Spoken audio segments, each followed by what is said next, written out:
But welcome everybody. Welcome, welcome, welcome. It's me, Allison. I am a spiritual empowerment coach for women who are 40 and over. I'm also a Reiki master. I am an intuitive, a creative, published author. My new book is already live, so you can get your version on Kindle if you're a Kindle girly. It is the 7 Steps to Spiritual Liberation for Black Women. Yes. Now, print is coming. If you want a paperback, it is coming soon. I'm still waiting on my proof. It was supposed to come today, but because of all the inclement weather, it it delayed it. So it should be here tomorrow. Um, so I'm hoping that it comes tomorrow and that everything looks good because I am so ready to sell this book because I understand not everybody is a Kindle lover. So, hello, Goddess Danae. Welcome in. Just getting started. So, yeah, come on in, hit the share button, let the folk know that we are up in here, because we are going to be talking about overactive chakras.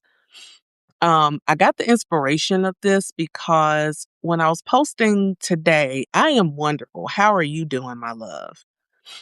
Let me just stop for just a minute. Goddess Danae, I saw your post today on TikTok and talking about uh you being a death doula. I think if I saw that correctly.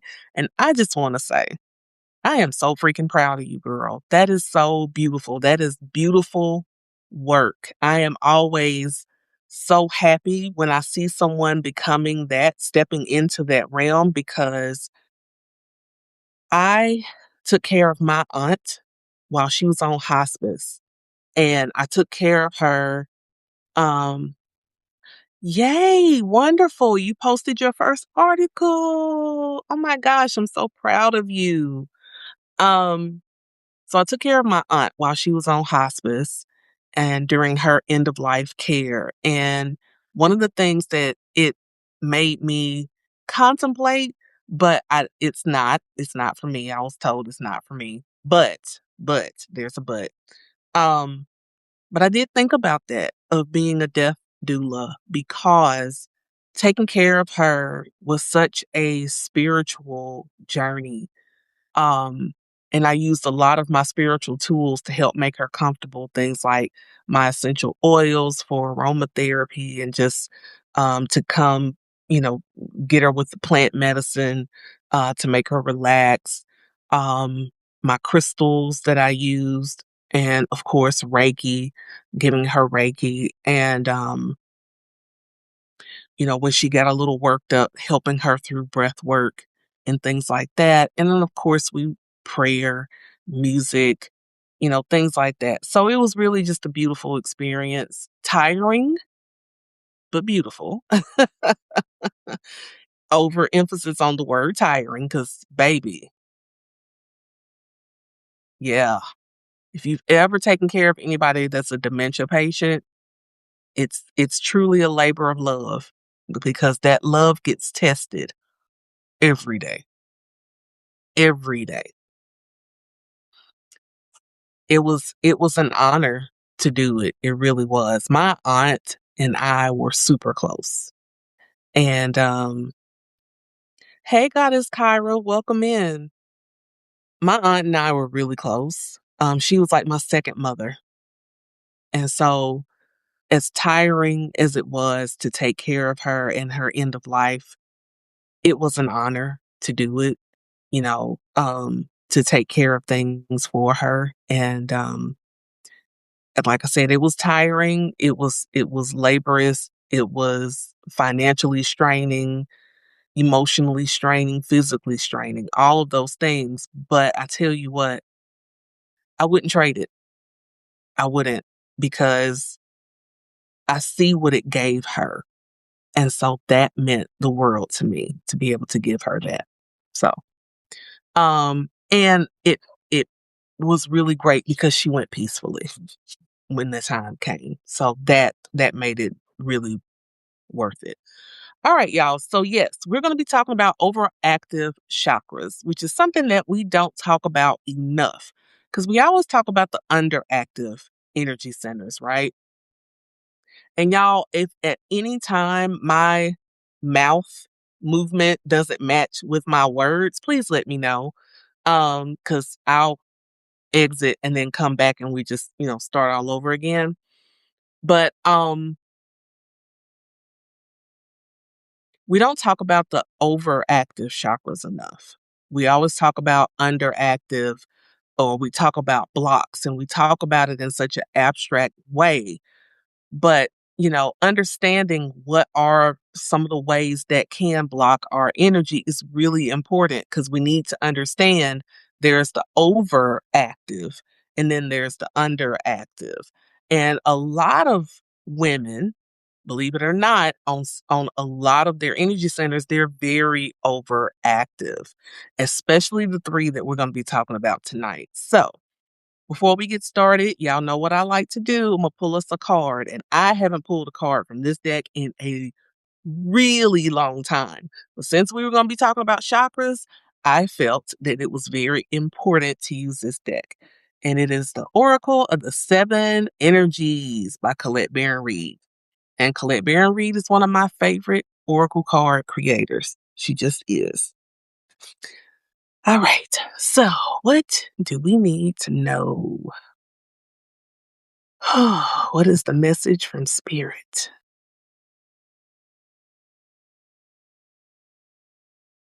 Hope everyone had a wonderful day today. We are almost to Friday, y'all. I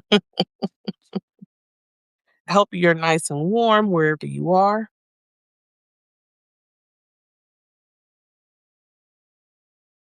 It warmed up a little bit here in ATL, just a little bit from what it has been. But it's gonna get cold again this weekend. So, all right, what we got? Ooh, a powerful move. A powerful move. That is card number 15 for my numerologists out there.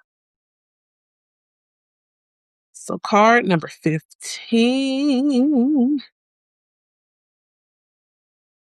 And incidentally, this is for the solar plexus. It warmed up in Texas too, but there's supposed to be another winter for, yeah, same here. All right. The time for rest is over. Change is in the air, which is why I wore these earrings. It means time changing. This is a powerful time when deliberate action is needed to move your intentions out of the realm of thought and into the material, from ideas to action. How do you approach your relationship to the invisible world as it influences the visible? Do you see the relationship? Do you recognize yourself as a unique, whole, and worthy being who has a special place in the world, whose offerings are valuable, and whose life has meaning? You are a mighty co creator. Affirm that. I am a mighty co creator. You are a mighty co creator. So step into that power and see your intentions manifest in the world. Real positive change is possible when you make choices from an authentic sense of self and take a conscious step towards your dreams. To take steps towards your intended experience, start first with the way you think. Let curiosity be the focus now and display a willingness to discover new things instead of confirming your past expectation. Be open, be clear about your motives and desires, and set your intentions. Then step into the magic just waiting for you to claim it. Claim your magic. Claim your magic. Traveling, moving, flowing, flying. Whatever describes the change in your life, know that these are called for now. Act with thoughtfulness and awareness and remember to be true to yourself.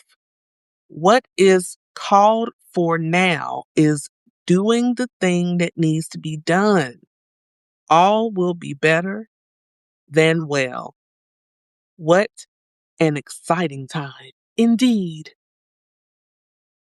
So make a powerful move. Make a power move. Believe in yourself and step on out there, owning and claiming your magic. All right, y'all. So let's go on and talk about it. So this week, I've posted about thank you for the hearts. I posted about the third eye. I posted about the sacral chakra. And then today I posted about the throat chakra. So I'm going to concentrate on those three chakras for now. Okay. So we always talk about block chakras and what happens when the energy is on overdrive is what we need to talk about. Excuse me. So let's talk about the third eye. So the third eye is right here, right in the middle here. And so the theme for the third eye is intuition, vision, and insight. This is the PowerPoint of the clairs. So whatever clairs you have. And when I talk about clairs, it's clairvoyance, clairsentience, clairaudience, all those, all the clairs. So when the third eye is overactive, it can lead to overwhelm, disconnection, and mistrust of the body. So, number one, when your third eye is overactive, you tend to have information overload and intuitive burnout. Information overload and intuitive burnout. So, for many Black women and women of color who are 40 and over that are currently going through their spiritual awakening, please understand there is a such thing as too much information. Mhm. An overactive third eye can lead to excessive dream activity, visions, and racing thoughts without grounding. Just hold on a second. I'm gonna get there. I'm gonna get there. So you may feel too open or overwhelmed by spiritual messages, causing anxiety or disassociation. So when you're overloading yourself with information, especially for those that are just starting on their spiritual journey, but even with those of us who've been on our spiritual journeys for a while, what happens? That shiny thing syndrome, and we have instant ADHD squirrel. We see stuff and we start overloading ourselves with too much information. I did that to myself back in 2024. I was taking several things at the same time because these are things that piqued my interest. One of the things I always talk about is I'm a herbalist in training, and I still am. But I had to kind of back up a little bit because I was taking in way too much information from herbalism, energy healing, breath work. Like I was doing all these different trainings and reading books and all this other stuff. And I finally just like, okay, girl, who are you trying to do this for? What are you trying to prove? So information overload, as it relates to our spirituality can cause a lot of overwhelm. And then we also have intuitive burnout because now that we know, we can start using the third eye and trusting our intuition, we're doing a whole lot and we're doing too much. And we need to pump our brakes. Number two, detached from the body's wisdom. So you're living in your mind, you're living in your head too much. Or in the spiritual realm without grounding, this is going to keep coming up, in the physical. And that can make you feel out of sync with your body, especially during menopause.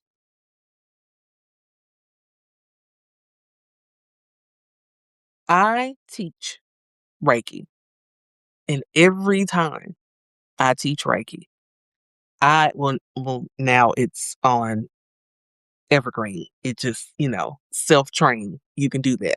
But anyway, anytime I teach, anytime I'm hosting a master class, continuing education, whatever, I can't help but emphasize this.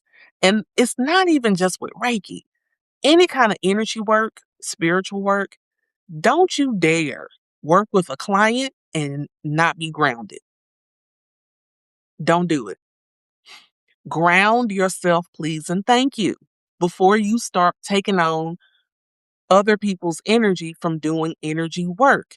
Because it doesn't matter if you're reading cards, if you're doing coaching, if you're giving Reiki, if you're taking them through like EFT or breath work or whatever. If you, the facilitator, you, the transmitter of information, if you yourself aren't grounded, you're not doing any good to them or you. So make sure that you are grounded. Okay. It's doing this slow down thing and it's pissing me off. Okay. So make sure you're grounded. Because if you're not, doing intuitive work without grounding is setting yourself up for failure. Just is. Just is. So if you're living in your mind too much, if you're in your head just a little too much, that can mess things up for you. So one of the common phrases that some women might say is, I feel like I'm floating or watching myself, and not floating in a euphoric, clear, clear kind of way, but floating like I'm watching myself and I'm wondering what the hell is going on kind of feeling. Um, and I've had women tell me that before, but again, it's because we're spending too much time in our own heads and we just need to breathe and get out of our head. Number three, hypervigilance masked as intuition. Oh my God, this one. An overactive third eye can show up as constantly second guessing people and yourself, overthinking or expecting danger. Danger, danger, Will Robinson. You're expecting danger. And all that is this is a trauma response. Yeah. And you're dressing up your trauma responses as intuition. And it's not. It's not. It's a trauma response. Now, I am not a therapist. Um, I am a spiritual coach that is very, very, very, very, very, very, very, very, very much a fan of therapy. And I will tell you in a minute, you might need to get you a good therapist. And if you already have a therapist, is it working? Do you need to look into getting another one? Because therapy can help you in ways to help you heal and deal with those trauma responses, right? But oftentimes some people confuse their trauma responses as their intuition, and it's often not. So you're seeing danger in every turn. everybody is against you. Everything is a bad thing. I can't make a decision because I'm afraid of making the wrong decision because every time I make a decision, it seems to be the wrong decision. And so you're driving yourself crazy. Are y'all still here? Holla if you hear me. Do some hearts or something because I don't want to just be speaking into the void. So, grounding rituals are essential to balance your insight with embodied safety. Thank you so much for the hearts. Because sometimes when you're doing this, doing lives, if nothing is moving, it kind of makes you paranoid. It does me. I'll speak for me. It makes me paranoid. So, but I understand that this time of night, people might be cooking dinner, listening to me while you're cooking, or you might be driving or whatever. And please do not type as you are driving. You listening hard. Thank you, goddess. All right, so let's jump down to the sacral chakra. So, the sacral chakra, the theme for that area is, oh, thank you, goddess Kyra. I'm glad you are here. Um, so this is your emotions, pleasure, creativity, sexuality, sensuality. So when this is overactive, it can lead to emotional instability, people pleasing, and energy leaks. So, number one, emotional overflow without release. So, Black women often carry generational grief and suppressed emotion. I said, Black women often carry generational grief and suppressed emotions. No, there's nothing wrong with the electronics. I'm talking slowly because it is facts as Black women that we deal with that. Mhm. We are carrying generational and ancestral grief in our womb space. Yeah. An overactive sacral chakra can look like emotional flooding, crying easily, mood swings, or reactivity. So if you're extra moody, and this tends to happen when we're menopausal, perimenopausal, postmenopausal, those mood swings are a mother. Yeah. But when the sacral is out of balance and overactive, it tends to have more to do with that part than the menopause. And often it's because of those generational and ancestral things that we carry in our wombs. Because did you not know that it's passed down from your mother, her mother, and then her mother, and then her mother, and it just keeps going until someone breaks the cycle and starts doing the work to clear that. But there's so much of it that it's kind of impossible to do all of it. So you do what you can and then let the rest fall as it may. So when those emotions start flooding, there again, it can feel like you are ungrounded because you probably are. Doing things to be a little more grounded. And I'm going to talk about those things in just a minute. But just remember, this isn't a weakness, okay? It's unprocessed energy rising to be cleared.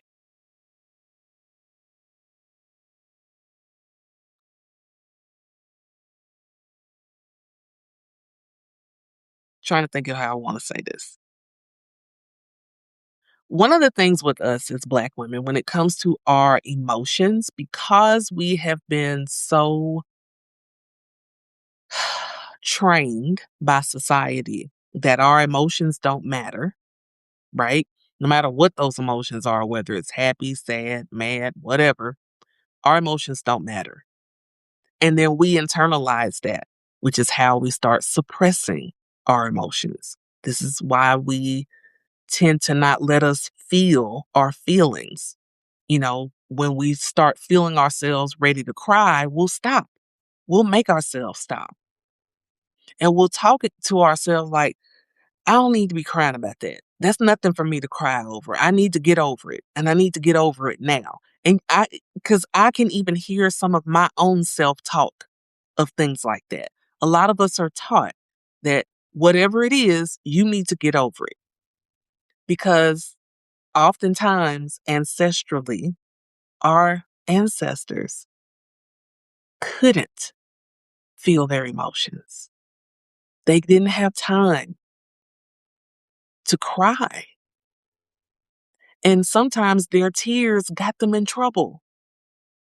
So then when we are growing up, how many of us heard that stupid phrase from our parents? Stop all that crying or I'll give you something to cry for.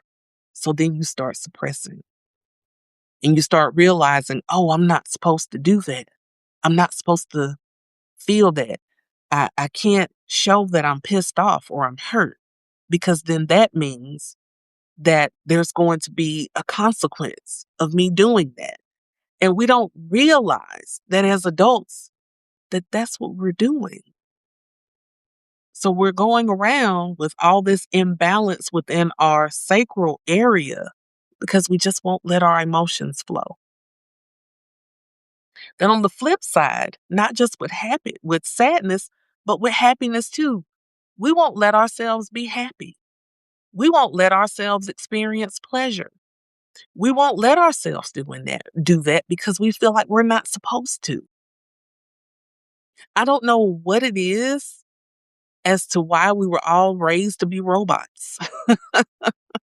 Raised to be robots. Feel nothing because feelings are a liability. Let's all take a breath right there. That was pretty heavy. Take a deep breath in through your nose,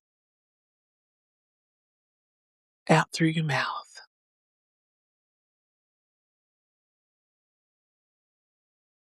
So let's go on to number 2 for the sacral chakra. Excessive giving or sensual overcompensation. Mm. When the sacral is overactive, women may seek validation through attention, over nurturing others, or sexual overextension. Yeah. Many of us used our bodies to get love because we wanted to feel loved. So we allowed ourselves to lay with someone who may have said that they loved us, but they really didn't because they were showing with their actions that they didn't give a rat's ass. And all we wanted was just to have that attention, to show that we were worthy of someone paying attention to us, that we were worth loving. So we used our bodies. We lay with people who don't mean us any good at all. So the root of this is just not feeling worthy. Not feeling worthy unless we're needed, desired, or useful. And we need to understand that we're worthy just because. We're worthy just because we're worthy. Not because of anyone needing us or desiring us or whatever. Mm-mm. I saw a sister on TikTok today, and she said something that was so friggin' powerful. And I was like, damn it. I wrote about mirror work.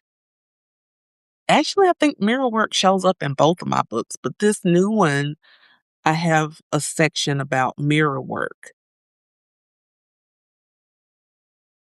But this sister was talking about when you get out of the shower in the morning, before you put your clothes on, go ahead and do like your lotions, all your smell goods, oils, whatever you do. put your jewelry on, put your adornments on. So she was like, put your earrings, get your rings, your bangles for your wrists, put your anklets on, your waist beads. If you can take your waist beads off, put them back on. Put all those different adornments on you. She was like, don't put on your clothes. Just put on those things. And then look at yourself and see what you see with all that. And then take time, and I had said this on my sacral chakra post yesterday. Move your body. She said, take a few minutes, turn on some music, and just move your body. Move it around. Don't have, again, no clothes, just all your adornments. And I said to myself, might have to try that because it sounded next level. And I was like, okay, I'm game to try that. So that's just a little added little tidbit there. That can also activate your sacral, just so you know. Number 3, bleh, difficulty with boundaries. So the sacral chakra governs energetic merging. An overactive sacral may cause women to absorb other people's feelings, other people's energy, and leave you drained. If you've ever been drained by somebody else's energy, it's because a lot of times we don't have the boundaries in place. So we have to remember, because we start feeling guilty about having boundaries. Boundaries are not rejection, they are sacred protection. Boundaries are not rejection, they are sacred protection. It's protecting you, protecting your energy. Yes, Goddess Danae, I'm trying it too, girl. I'm going to try it. We need to start protecting our energy. This is another thing for those of us that are coaches and healers. We have to get in the habit of doing our protective work before we start working with our clients. Even if it's just a consultation, you need to be doing your protective work. You need to have your protective stuff in place. So whatever it is you use, whether it be crystals, whether it be um, herbs, whether it be, you know, some people use color therapy or whatever you use, put your protection things in place for your energy and put up your boundaries. Have boundaries. So let's talk about the throat, because I posted about the throat chakra today. So the throat chakra is about communication, truth, and boundaries. There's that word. So when the throat chakra is overactive, it can manifest as oversharing. You just sharing too much, too much, defensiveness, and forceful speech. So number 1, speaking loudly but not feeling heard. My sisters, this one right here. Actually, all 3 of these points, but this one right here. Some women who are over 40 are finally ready to speak, but the energy comes out rushed, forceful, or intense, especially if you've been silenced for decades. So many of us can remember when our voice was silenced. And usually it was when we were a little girl. Because I remember when I was. Someone told me as a little girl, you talk too much. So I internalized that and stopped talking. Like, people will be like, "She's so shy, she's so quiet." I'm actually not. I just don't wanna talk because I don't wanna get in trouble for talking. I don't want you to feel like I talk too much. So I stopped. And do you know how hard that is for a Leo? Come on. Do you know how hard that is for a Leo to not talk, to not be expressive, to not be like the life of the party, to not do any. Do you know how hard that is? It's hard. It's really, really hard. But I kept feeling like, well, nobody wants to hear from me. I'm talking too much. I'm doing too much. I am too much.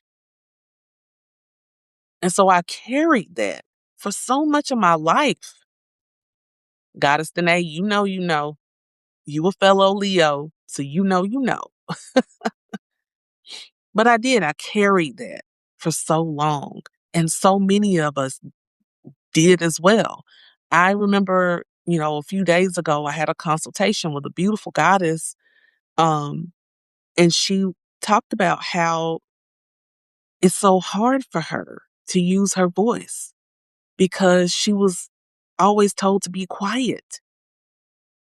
I am too, goddess. Thank you so much. I'm grateful that I am talking now because I love to talk. Okay. Um, but I love to share things too. That's my main thing. But she was talking about how speaking, talking scares her because she grew up having to be silent. Like children should be seen and not heard. And so many of us of our generation grew up like that, where you weren't able to express yourself. You weren't able to say, yeah, that really makes me mad, or I don't like that, or, whatever the case. We weren't able to express ourselves. We got in trouble sometimes. So for her, she's a woman in her 50s that finally is ready to put her voice out into the world, and she doesn't know how to do it. She doesn't know how to do it without coming off as rushed, forceful, and intense. How many times do Black women get accused of being angry? We're not. It's just that we've been silenced for so long and told that our voice doesn't matter and that our voice isn't valuable and that we should just shut up and take it. That when we finally speak, we come off rushed, forceful, and intense. When oftentimes that's not who we are at all. But again, it's a trauma response. That's just it. We've been holding back for so long.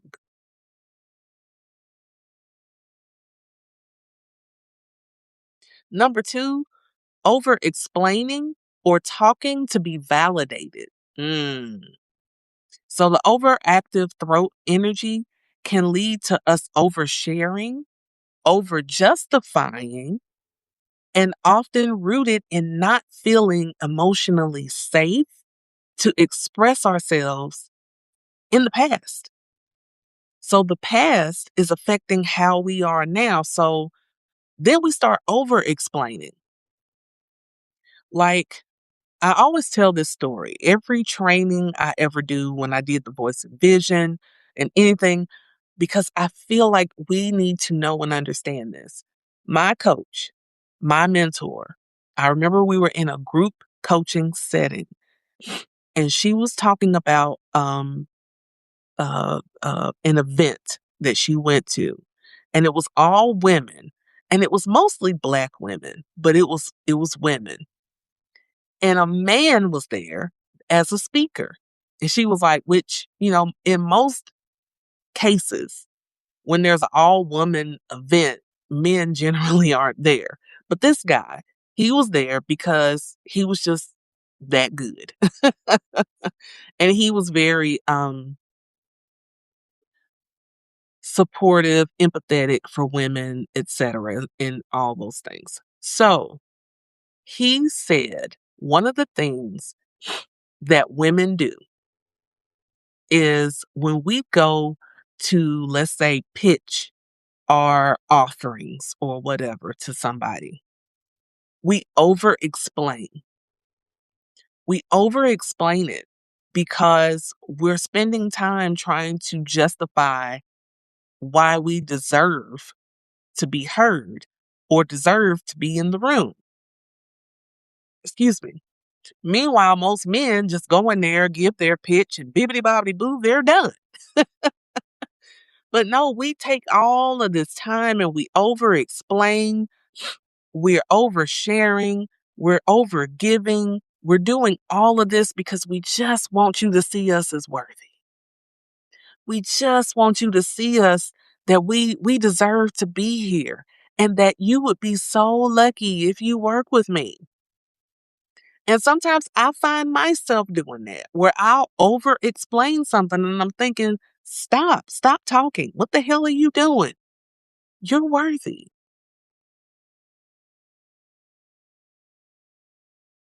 And we do that. We'll over explain it. We're trying to show how we are worthy of someone listening. We're trying to prove it, and we don't have to prove it. So just remember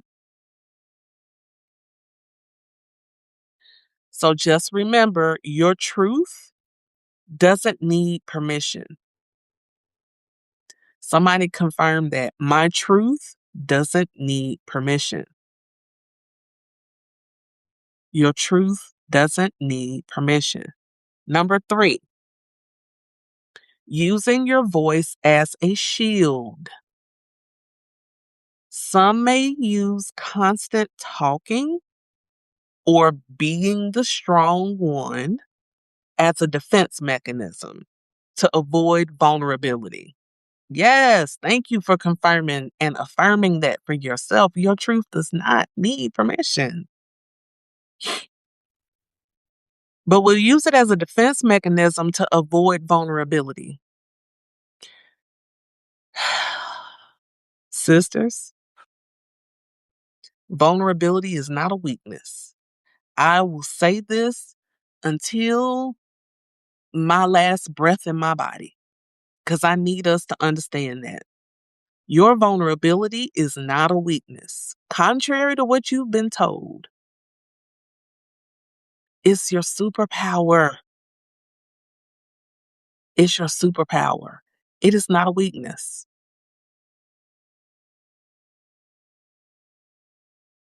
It's not.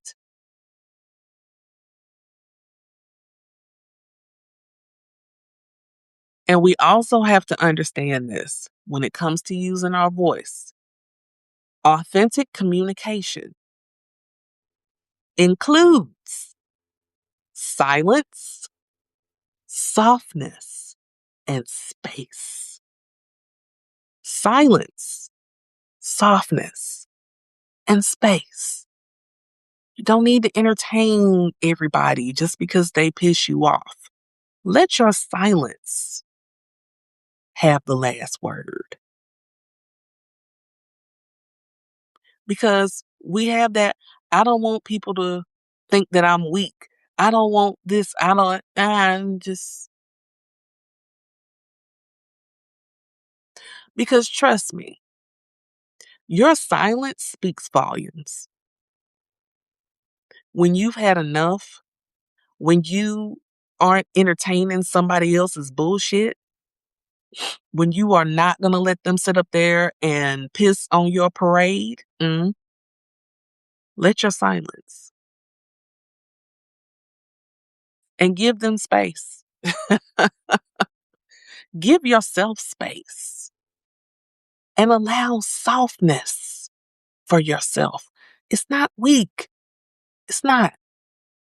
It's not. It's you taking that power back for yourself. That's what it is. It's not weakness. It's far from weakness.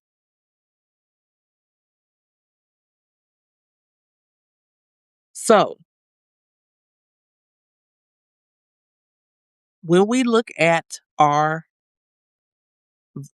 third eye, our sacral, and our throat chakra, understanding that grounding is really important, being grounded.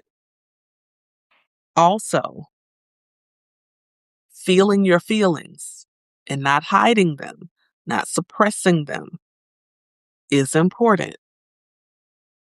And lastly, allowing yourself to just sometimes just be silent, not because you have nothing to say, not because someone is silencing you. I don't want you to get that twisted, but you're choosing to save your energy for somebody that's worthy of it. Yeah, yeah. And plus, in silence, you can hear. Because remember, communication, it's not just you talking, it's you listening as well.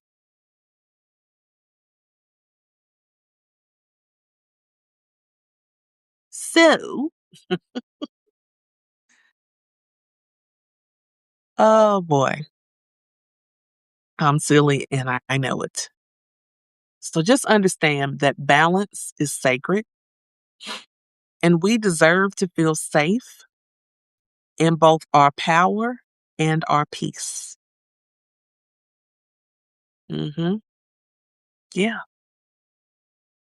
So, first things first, I just want to say thank you all for being here. Secondly, if this message has stirred something in you and you feel like it's time for you to come home to yourself and your energy, fear not. I have a program that is called Fire, Power, and Sovereignty. And during this 12-month or a year-long sacred container, you get to be a part of this sacred circle of women. We get together during the lunar cycles for the full moon, and then I do a new moon reading for the collective. Excuse me, I'm getting nasally, y'all, so I apologize. And throughout the month, every month has a theme. So there'll be a different chakra or group of chakras that we will work on that month. All of this is to help you step into your co-creative power, your fire, your power, your sovereignty for this year. Thinking about what is it that you want to achieve this year? What is it you want to co-create with spirit this year? And you want to be surrounded by like-minded individuals to be on that journey with you because you don't need to be trying to do this by yourself. So if that's you, you can hit me up and I'll send you the link for it so you can get more information. Or if you're watching this on the replay, you can click the link that's going to be in the description and get all the information. Don't hesitate to book a consultation with me if you just have some additional questions or you just want to message me with some questions. I'm an open book. Trust me, I am. So let's close out with a nice meditation, shall we? Yeah, let's do that.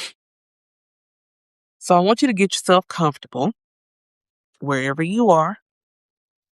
And again, if you're driving, please keep driving and just do this later. Okay. So get yourself nice and comfortable. If you're able to let your feet be flat on the floor, do that. If not, that's fine. But just however you can get yourself to feel grounded. Okay. So let yourself take this moment to just settle your energy. and close your beautiful eyes.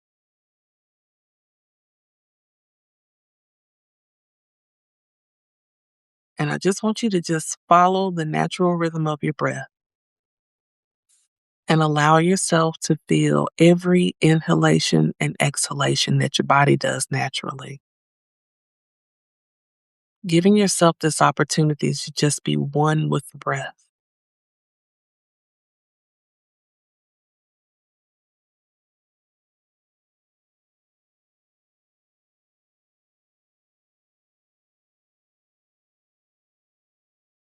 Give yourself permission to slow down, even with your breathing, nice and slow. Feel your lungs fill up and expand every time you inhale, and feel the release every time you exhale.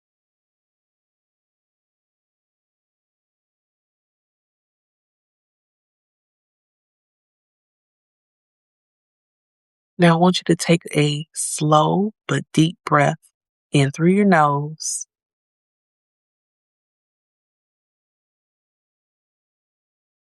and exhale slowly through your mouth.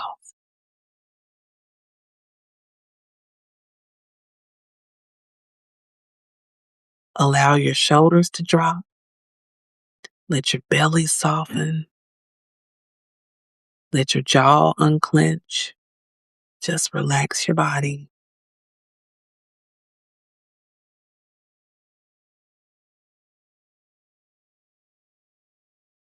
Now, I want you to bring your awareness to your forehead, which is where your third eye is. And I want you to whisper to yourself, I am open, but I am grounded. Feel that flowing through your breath. I am open, but I am grounded.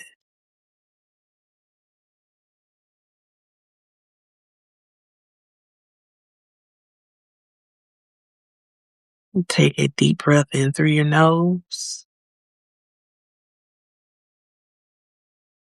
and exhale slowly through your mouth. Now bring your awareness to your womb space, which is your sacral chakra, and whisper to yourself, I honor my emotions. I protect my pleasure. I honor my emotions. I protect my pleasure.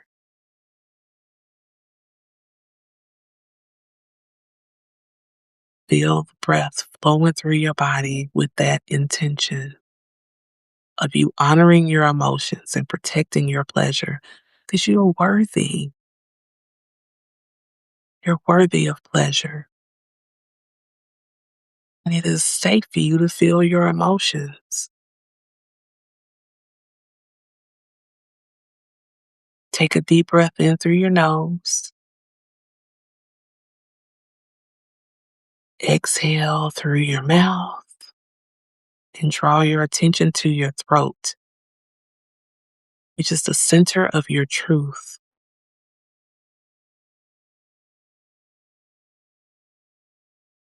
And whisper, I speak with clarity and compassion.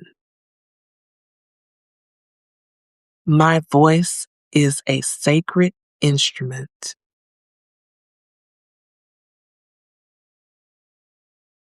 I speak with clarity and compassion. My voice is a sacred instrument. Feel that flowing through your body with the breath. Now let's take one more deep inhale through the nose and exhale slowly through your mouth. Place one hand over your heart and one on your womb. and say, I am safe in my power. I am safe in my softness. I am safe to be me. Let's say those again. I am safe in my power. I am safe in my softness. I am safe to be me.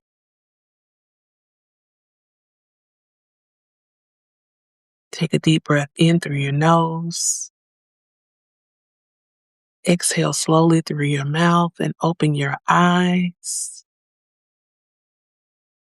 Feel the resonance of what we just affirmed. Feel the flow of the breath through your body.